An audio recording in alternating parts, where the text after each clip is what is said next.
Hello hello hello hello dear students, आपका बहुत बहुत बहुत बहुत स्वागत है इस अमेजिंग से प्लेटफॉर्म जिसका नाम है साइंस इंटरेस्टिंग है। मैं श्रेयस जैन आज आपके लिए लेके आया हूँ निबंध लेखन, बोले तो हाउ टू राइट निबंध।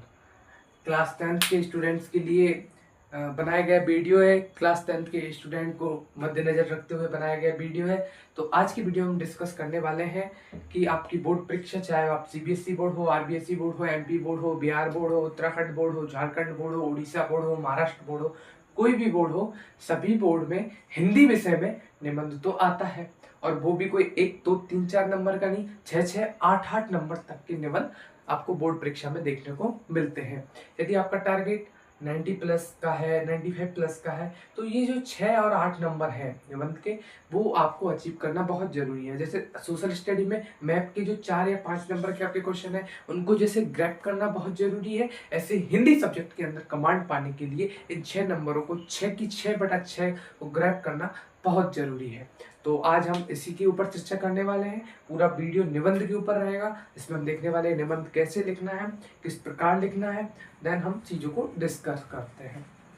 ठीक है, चलिए तो स्टार्ट करते हैं वीडियो। सबसे पहला क्वेश्चन तो है हाउ टू राइट निबंध। हमको क्या पता कौन सा निबंध परीक्षा में आएगा, तो घबराने की जरूरत नहीं है। मैं वीडियो थोड़ा आरबीएससी बोर्ड को मद्देनजर रखते ही बनाऊंगा, सारे बोर्ड वाले देख सकते हैं, पर मेरे को ज़्यादा आरबीएससी बोर्ड का पता है, तो मैं आरबीएससी बोर्ड के ऊपर ही बनाऊंगा क्योंकि मैं खुद आरबीएससी बोर्ड का स्टूडेंट हूँ, इसलिए। तो बोर्ड में एक्चुअली में क्या होता है, सारे बोर्डों में ही ऐसा होता है, इसका चिंता ना करें। कि यहाँ पे लिखा आता है कि क्वेश्चन आता है निबंध लिखिए, निबंध लिखिए। कोष्टक में लिख देते हैं वो 300 से 400 शब्द, ऐसा कुछ क्वेश्चन आता है आपका। ठीक, देन यहाँ टॉपिक दिए होते हैं 1 2 3 4, मतलब किसी भी एक टॉपिक पे आपको निबंध लिखना होता है। वो कोई भी टॉपिक हो सकता है उन चारों टॉपिक में से। ठीक है, तो सबसे पहला काम, जब आप ये प्रश्न को देखोगे तो सबसे पहला प्रश्न और सबसे पहला काम जो है कि इन चारों टॉपिक में से मैं किस पर निबंध लिखूं ताकि मैं स्कोर कर सकूं full out of full number in निबंध, ये मेरे नंबर्स आ जाए निबंध के ऊपर। तो सबसे पहला और इम्पोर्टेंट काम निबंध लेखन में है सिलेक्शन ऑफ ऐसे। ऐसे का सिलेक्शन की हमें कौन सा निबंध लिखना है, तो सर कैसे करना है। देख बेटा, इसका सिलेक्शन बहुत इंपॉर्टेंट है।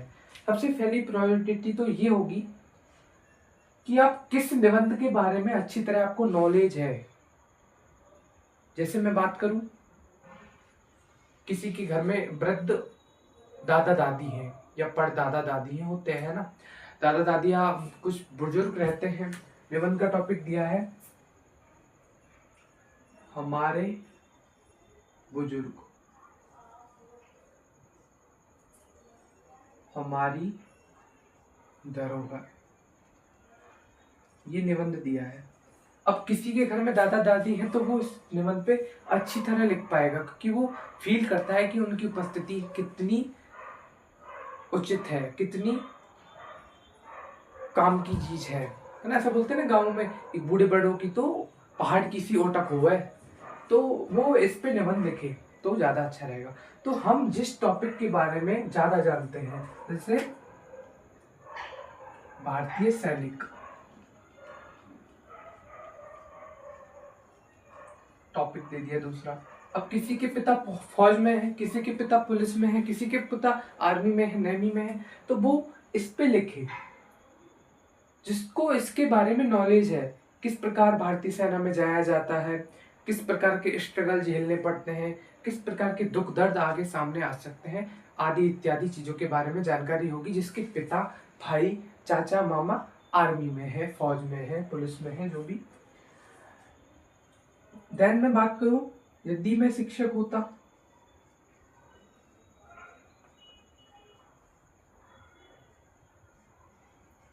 ये टॉपिक आता है। तो हम निबंध, जो बच्चे शिक्षक होने में रुचि रखते हैं, वो सोचते हैं यदि मैं भविष्य में शिक्षक बनता हूं तो मेरे को क्या करना है, तो वो इस टॉपिक पे निबंध लिखे, वो अधिक अच्छा लिख पाएंगे। देन फोर्थ टॉपिक आता है, मान लीजिए फोर्थ टॉपिक आता है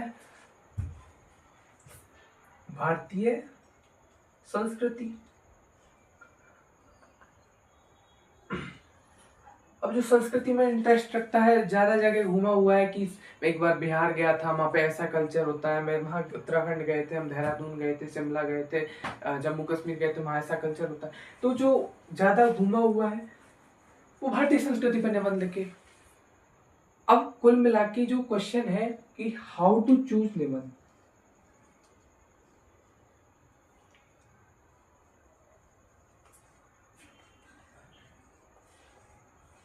उसका सॉल्यूशन निकल के आता है जिसके बारे में आपको सबसे ज्यादा जानकारी है, on the basis of your life and on the basis of your study, आपने चीजों को पढ़ा है उसके रिलेटेड, तो वो टॉपिक आपको चूज कर लेना है। वो ये या और कोई जो टॉपिक आपके बोर्ड एग्जाम में आए वो हो सकता है। क्लियर है? तो पहला सवाल का आंसर तो अपन को मिल गया। We find the answer of this question कि हमने टॉपिक कैसे चूज करना है। टॉपिक चूज कर लिया अपन ने। एक मेरी तरफ से आपको एडवाइस है कि आप परीक्षा जब करीब आती है ना, हम हिंदी के चैप्टर्स की समरी को पढ़ने के बजाय निबंध पढ़ने लग जाते हैं। कोई लोग टिक भी लगा देते कि इनको पढ़ लेना, इनमें से एक तो फंस जाएगा। अरे निबंध को इतनी बड़ी चीज होगी कि हम उन्हें किताबों में पढ़ के जाएंगे। मैं जो कह रहा हूँ ना वो सिंपलेस्ट वे है 6 नंबर स्कोर करने का, 8 नंबर स्कोर करने का। उसी वे को आप फॉलो करना। ये नहीं ये कल का पेपर है हम तो निबंध पढ़ रहे हैं। अरे निबंध क्या पढ़ रहे हो? निबंध तो लिखना आना चाहिए, स्ट्रेटेजी होनी चाहिए अपनी। अब आपने 4 निबंध पढ़ के गए, वो नहीं आया तो क्या आप 6 नंबर को इसमें से 0/4 लाओगे क्या? नहीं ना। तो ऐसा क्लियर हम कैसे कह दें? एक दुनिया में इन्फिनाइट टॉपिक्स हैं जिन पे निबंध लिखा जा सकता है, जिन पे निबंध पूछा जा सकता है, तो वो चारों में से नहीं आया। तो हमें, मैं जो चीज बता रहा हूँ उस पर ही चलना है प्योरली। कोई भी निबंध नहीं पढ़ना है यार। निबंध क्या पढ़ोगे? निबंध क्या क्या होता है? निबंध पढ़ना, निबंध लिखना आना चाहिए, पढ़ना नहीं। क्योंकि लिखना है पेपर में, पढ़ना नहीं। क्लियर है? तो how to choose topic, topic choose कर लिया, देन अपन कैसे निबंध लिखे, है ना।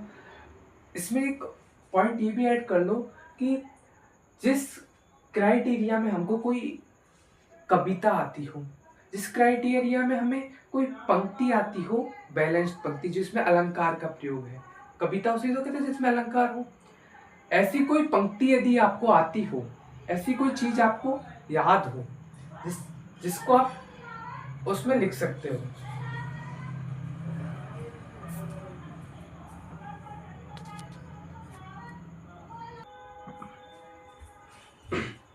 ठीक है। तो ये पॉइंट भी अपन को ऐड करते हुए चलना है कि जिसके बारे में हमें सुक्ति मालूम है, उक्ति मालूम है, अलंकार छंद का हमें कोई कविता की पंक्ति मालूम है, उसको ही चूज करें, क्योंकि इससे एक पॉजिटिव इफेक्ट पड़ता है अपने निबंध पर। जैसे कि 4 टॉपिक्स हैं, इनमें से मान लीजिए हमें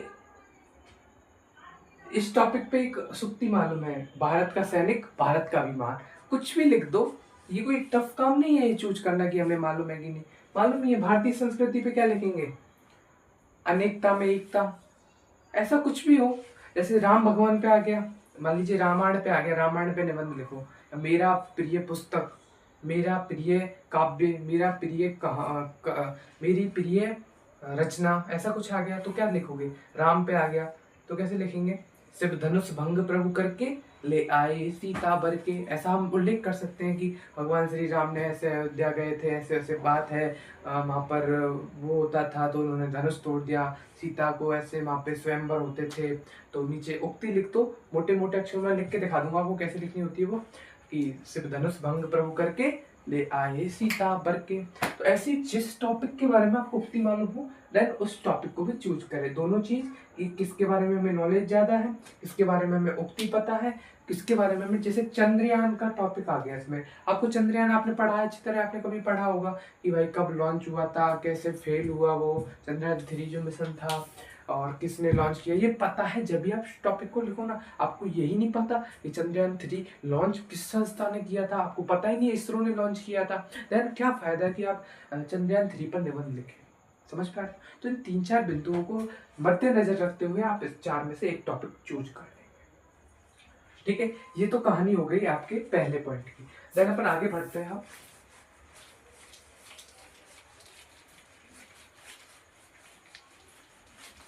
देन अपन आगे बढ़ते हैं। आगे बढ़ने से पहले, हाँ आगे बढ़ते हैं। तो सबसे पहले हम लिखेंगे निबंध में प्रस्तावना। ये सबसे बड़ी गलती है, हम निबंध में सबसे पहले प्रस्तावना लिख देते हैं, जहाँ पर हम एक नंबर मिस कर देते हैं। प्रस्तावना सबसे पहले नहीं लिखना। अरे सर फिर क्या लिखना है, हम तो बचपन से ये लिखते हैं, फुल नंबर लेते हैं। मैंने नहीं, सबसे पहले जो आपने अपने निबंध का टॉपिक सेलेक्ट किया है, ऊपर वो टॉपिक डालेंगे। यहाँ पर वो टॉपिक तो डालेंगे ना। आप वो टॉपिक ही नहीं डाल रहे तो क्या फायदा है।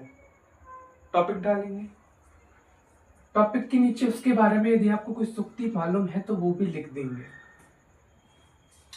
देन आपको यहाँ पर एक ऐसे जो पेज होगा आपका, उसमें 1 नंबर करके पहला पॉइंट लिखना है। पहला पॉइंट हमेशा क्या लेना है, प्रस्तावना। देन उससे रिलेटेड सेकंड पॉइंट जिस पे आप विवरण लिखने वाले हो वो, थर्ड पॉइंट जिस पे आप विवरण लिखने वाले हो वो, फोर्थ पॉइंट जिस पे आप विवरण लिखने वाले हो, फिफ्थ पॉइंट जिस पे आप विवरण लिखने वाले हो वो, देन सिक्स पॉइंट या 7 पॉइंट जो भी आपका होगा उस पर अपन क्या लिख देंगे, उपसंहार। इस प्रकार निबंध लिखते हैं। ये मतलब लिखना है, देन प्रस्तावना लिख के स्टार्टिंग करनी है। देन लिखा प्रस्तावना, हेडिंग डाली और निबंध धैर धैर धैर धैर लिखा, धैर धैर धैर धैर निबंध लिखा, ऐसे। तो ये कुछ डिटेल्स लिखने के बाद प्रस्तावना से स्टार्टिंग करनी है।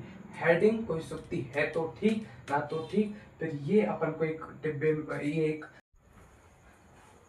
देन कंप्लीट द निबंध। प्रस्तावना लिखेंगे, प्रस्तावना में हम बहुत ही सरल भाषा में लिखेंगे, ताकि प्रस्तावना पढ़ते हैं ना, शुरू में प्रस्तावना ही पढ़ेगा एग्जामिनर, ज्यादातर पूरा तो पढ़ेगा नहीं। प्रस्तावना को, प्रस्तावना बहुत सरल शब्दों में होनी चाहिए, सुस्पष्ट शब्दों में, बहुत बेसिक बेसिक बातें होनी चाहिए। रामायण पे प्रस्तावना लिख रहे हैं, सीधे स्वयंवर पे आ गए, सीधे रावण दहन पे आ गए, कहाँ अभी रावण दहन आ गया। देन ऐसे सूक्ष्म तरीके से प्रस्तावना लिखनी है। फिर सेकंड पॉइंट जो यहाँ लिखा है उसके ऊपर व्याख्या करनी है। Then third fourth and then उपसंहार में बहुत शॉर्टली उस पूरे अपने निबंध का सार आ जाए, ऐसे कुछ लाइनें लिखकर अपन को एंड करना है। हो सके हर हेडिंग के बाद, हर हेडिंग की डिटेल्स के बाद आपको एक सूक्ति लिख देनी है। सब में तो नहीं, 2-3 में लिख देना, प्रस्तावना में मत लिखना। 4 पॉइंट है, 4 में से 2 में लिख देना। तब उपसंहार के बाद एक मोटे मोटे अक्षर में मस्त सी लाइन लिख के, द एंड लिख के अपना निबंध अंत करना होता है। ये कुछ फॉर्मेट होता है निबंध लिखने का। समझ पाए आप लोग, समझ पाए आप लोग, समझ पाए आप लोग, ठीक है, ठीक है, क्लियर। तो इस कुछ फॉर्मेट में हमको निबंध लिखना होता है। अब एक निबंध हम आपको लिख के बता देते हैं, ताकि आपके 6/6 नंबर, 8/8 नंबर पूरे हो जाए। प्रस्तावना लिखते ऐसे कर देंगे, ठीक। और सूक्ति आप चाहे तो आपके जो कल्चर में फेमस हो उस रिलेटेड तो वो लिखें तो अच्छा लगता है। कुछ प्रचलित सूक्ति जो सबको मालूम है उसमें तो कोई दिक्कत नहीं, जो एग्जामिनर को पढ़ते ही अच्छा लगे वो लिखे तो ज़्यादा अच्छा है। देखिए कैसे लिखते हैं। जब मैंने बोर्ड का पेपर दिया था तो मैंने बोर्ड के पेपर में जो सिलेक्ट किया था वो किया था, टॉपिक मेरा नाम बता देता हूँ, मैं सीधे निबंध लिख रहा हूँ अब, ठीक है। मैंने सिलेक्ट किया था, मैं सोच के बताता हूँ। हाँ, तो मेरा टॉपिक था, मैंने जो लिखा था जिसके ऊपर, वो था मेरे सपनों का भारत। उसमें काफ़ी टॉपिक थे, है ना, काफ़ी टॉपिक थे। मैंने ये सिलेक्ट किया, क्या कारण रहा होगा सुनिएगा। मेरे सपनों का भारत, इसमें मैं अपने सपनों का भारत भी लिख सकता हूँ कि ये सुधार होने चाहिए, गरीबी मिटनी चाहिए, भ्रष्टाचार मिटना चाहिए, करप्शन मिटना चाहिए, तमाम सुधार जो भी है, बेरोजगारी मिटनी चाहिए, है ना, ये सब सुधार लिख सकता हूँ। देन मैं भारत की संस्कृति का वर्णन कर सकता हूँ, भारत कब आज़ाद हुआ, भारत ने क्या क्या संघर्ष झेले। मेरे पास बहुत डिटेल है जिसको मैं इस निबंध में लिख सकता हूँ। मेरा हाथ नहीं रुकना चाहिए एग्जाम देने समय, एग्जाम देते समय नहीं, निबंध लिखते समय आपका हाथ नहीं रुकना चाहिए। हाथ रुक रहा है तो आप बहुत टाइम में पीछे चले जाओगे, टाइम मैनेजमेंट हिंदी के पेपर का बिल्कुल बिगड़ जाएगा। ऐसे मैंने काफ़ी बच्चे देखे हैं जो निबंध को छोड़ के आते हैं हिंदी का पूरा पेपर अटेम्प्ट करने के बावजूद। Then you clear this point, हाथ नहीं रुके ऐसा भी आपको निबंध चुनना है कि बीच में हाथ रुक गया, हम लिख ही नहीं पा रहे तो क्या फायदा। देन ये मेरे सपनों का भारत मैंने चुना क्योंकि मुझे बहुत डिटेल्स मालूम थी, और सूक्तियाँ तो राष्ट्रगीत, सारी राष्ट्रगीतों में से कुछ भी इस पे लिख तो सारी इस पे लागू होते हैं। तो देन मैंने ये सेलेक्ट किया। This is the very very very अच्छा सिलेक्शन था मेरा। मेरे को लगता है मेरे फुल नंबर ही आए होंगे इस निबंध में। Then clear. अब मैं क्या करूंगा, इधर कोई लाइन लिख दूंगा। क्या लिखूंगा बताओ, क्या लिखूं? मेरे सपनों का भारत टॉपिक है तो कुप्ती क्या लिखूं? मेरा भारत महान लिख दो। देन क्या लिखूं बताओ? तलवारों पे सर बार दिए अंगारों में जिसमें जलाया है, तब जाके कहीं हमने सर पर ये केसरी रंग सजाया है। और बताओ और क्या लिख सकते हैं? आओ बच्चों तुम्हें दिखाएं झांकी हिंदुस्तान की, इस मिट्टी से तिलक करो ये धरती है बलिदान की। और क्या लिख सकते हैं? जहाँ डाल डाल पर सोने की चिड़िया करती है बसेरा, वो भारत देश है मेरा। और बोलो, कमी है क्या? उक्तियों की कमी नहीं है तो ऐसे टॉपिक का चयन करते हैं। तो मैंने क्या लिखा, मैंने ये लिख देते हैं, चलो। जहां डाल डाल पर सोने की चिड़िया करती है बसेरा, वो भारत देश है मेरा। देन इसको अपन ऐसे ऐसे बंद कर दें, ठीक। तो ये कुछ फॉर्मेट रहेगा अपना लिखने का। देन मैं क्या लिखूंगा? फर्स्ट पॉइंट प्रस्तावना। देन सेकंड पॉइंट इज क्या लिखूंगा? मेरे सपनों का भारत। यही तो रहेगा कि भाई मैं क्या चाहता हूँ एक्चुअल में। देन थर्ड पॉइंट में लिख सकता हूँ भारत का इतिहास, भारत का स्वर्णिम इतिहास,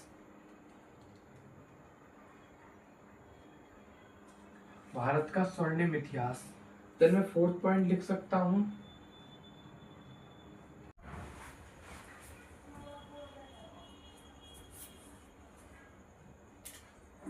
भारत का स्वर्णिम इतिहास। देन अपन लिख सकते हैं राजनीतिक कमियां।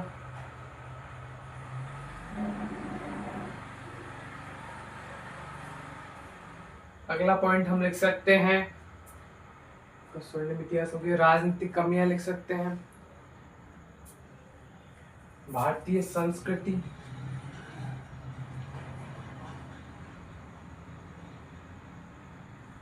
अगला पॉइंट हम लिख सकते हैं यदि मैं इसका नेतृत्व करता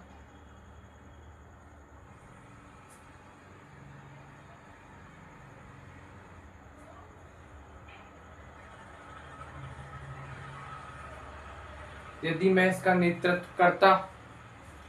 देन हम लिख सकते हैं उपसंहार। तो ये सारे पॉइंट आपको लिखने हैं फर्स्ट ऑफ ऑल। देन आपको निबंध स्टार्ट करना है बाय द प्रस्तावना, बाय द प्रस्तावना। प्रस्तावना लिख देनी है। देन आपको पूरा अपना जो डिटेल है प्रस्तावना का वो लिख देना है। देन आगे बढ़ना है। अब ये नीचे है, मैं यहाँ पे से लिख रहा हूँ ना। तो प्रस्तावना में क्या लिख देंगे? प्रस्तावना में क्या लिख देंगे? सिंपल सिंपल बातें। प्रस्तावना है ना जो बहुत शॉर्ट होनी चाहिए, स्वीट होनी चाहिए, क्योंकि एग्जाम में जितना हो सकता है ना प्रस्तावना ही पड़ेगा और आपकी ज्यादा चीजें नहीं पड़ेगा। तो प्रस्तावना कैसे लिख देंगे कि मेरे सपनों का भारत, भारत का इतिहास बहुत स्वर्णिम इतिहास रहा है, भारत निरंतर प्रगतिशील भारत है, विकासशील देशों की श्रेणी में है। मैं बात करूं है ना, भारत प्रगतिशील है, भारत ने कई कम खामियां भुगती हैं, भारत में बेरोजगारी है, भारत में गरीबी है, भारत में भुखमरी भी है, काफी जगहों पर अकाल भी पड़ते हैं, काफी जगहों पर भारत रोजगार में की कमियां हैं भारत के अंतर्गत। देन भ्रष्टाचार भी काफी मात्रा में भारत में उपस्थित है, भारत कई चीजों को झेल रहा है, भारत में राजनीतिक में भी कई त्रुटियां हैं। ऐसी छोटी छोटी बातों का समूह होगा आपका प्रस्तावना। देन अपन लिखेंगे भारत का, मेरे सपनों का भारत, मेरे सपनों के भारत में यदि मैं अपने सपनों का भारत गढ़ूं तो मेरे सपनों के भारत में भारत के प्रत्येक नागरिक को समान स्वास्थ्य, समान शिक्षा उपलब्ध कराई जाए, सभी को रोजगार उपलब्ध हो, सभी के लिए समानता का व्यवहार हो, सभी को गरीबी निवारण के लिए उपाय बताए जाएं, सभी को प्रेरित किया जाए, सभी को शिक्षित किया जाए, इत्यादि चीजों का मैं विवरण दे सकता हूँ मेरे सपनों के भारत में। अगर मैं भारत का स्वर्णिम इतिहास की बात करूं तो भारत का स्वर्णिम इतिहास, भारत ऐसे आजाद हुआ, भारत को इन्होंने गुलाम किया, भारत पहले सोने की चिड़िया कहा जाता, तमाम चीजें मैं इसमें लिख सकता हूँ। राजनीतिक कमियां, भारत में चुनावों में पैसे देकर वोट खरीद लिए जाते हैं, लोग पहले तो बातें करते हैं झूठे, उनको निभाते नहीं हैं। देन कई तरीके के भ्रष्टाचार और गैर कानूनी तरीके भी चुनावों में जीतने के लिए अपनाए जाते हैं। नेता बनने के बाद या अर्थात नेतृत्व वाले करने, जैसे सरपंच, प्रधानमंत्री इत्यादि बनने के बाद अपने पैसे कमाने पे ज्यादा ध्यान देते हैं, लोगों की तरक्की पे नहीं। देन भारतीय संस्कृति, भारत में विभिन्न प्रकार की संस्कृति है। 10 गज पे पानी बदलता है तो 20 गज पे बानी बदलती है ना। और ऐसी ऐसी संस्कृति यहाँ पे, ऐसे तमाम चीजें देखते ना। यदि मैं इसका नेतृत्व करता तो मैं सभी को रोजगार देता, ऐसा करता वैसा करता, कर देना कर लेगा, है ना। उपसंहार में हमको इस पूरे का निचोड़ लाके रख देना है कि भारत विकासशील है, मैं ऐसा करता हूँ कि और विकास को प्राप्त होगा, देन ऐसा ऐसा भी होगा, देन ऐसा ऐसा भी होगा, भारत बहुत अच्छा करेगा, ऐसा करेगा, खेल के क्षेत्र में अच्छा करेगा, देन तमाम चीज़ें लिखेंगे। तो हम ऐसे कुछ कुछ चीज़ें लिखते जाएंगे और आगे बढ़ते जाएंगे। देन अपन लास्ट में उपसंहार लिखेंगे और निबंध को अंत करेंगे। बट लास्ट में सुक्ति लिखना बहुत अच्छा उपाय है। देन मैं अपनी बात करूँ, मैं जितना मेमोराइज कर पा रहा हूँ, तो मैंने उस टाइम लिखी थी वो सुक्ति, मनोज मुंतासिर, आपने नाम सुना होगा, उनकी एक फेमस कविता का हिस्सा थी, मुझे याद आ गई थी एग्जाम हॉल में। तो मैंने लिखी थी कि किसी का तो झंडे पर चंद्रमा है, पर हमारा तो चंद्रमा पर झंडा है। मतलब समझ रहे हो, किसी का तो झंडे पे चंद्रमा है, किसी का तो झंडे पे चंद्रमा है, पर हमारा तो चंद्रमा पे झंडा है। समझ रहे हो ना, किसी का तो झंडे पे चंद्रमा है, किसकी बात कर रहा हूँ। देन ऐसी उक्तियां लिखने से, थोड़ा यदि एग्जामिनर ने पढ़ी होगी तो उसे काफी अच्छा लिखा होगा और उसने कहा इसी से 6 नंबर दिए हो। तो देन आपको ये भी याद ऐसी चीजें लिखनी चाहिए लास्ट में उपसंहार के। देन इसमें तो अपन जय हिंद भी लिख सकते हैं, जय हिंद जय भारत भी लिख सकते हैं। देन द एंड लिख के अपन इस निबंध को खत्म कर सकते हैं। तो इस प्रकार इस फॉर्मेट पे अपन को निबंध लिखना होता है फुल बटा फुल स्कोर करने के लिए। तो आप कतई चिंता मत करिए, आपकी फुल बटा फुल स्कोर आएंगे यदि आपने इस फॉर्मेट पे निबंध लिखा। तो मैं तो आशा करूंगा आप फुल बटा फुल स्कोर करो, निबंध में ही नहीं अपितु आज सब्जेक्ट एंड ऑल टॉपिक्स में आप फुल बटा फुल स्कोर करो। और ऐसा कुछ फॉर्मेट मैंने आपको बता दिया, स्टैंडर्ड फॉर्मेट है, बहुत अच्छा फॉर्मेट है, फुल बटा फुल स्कोर कराने वाला फॉर्मेट है। देन वीडियो को मैं यहीं खत्म करूंगा।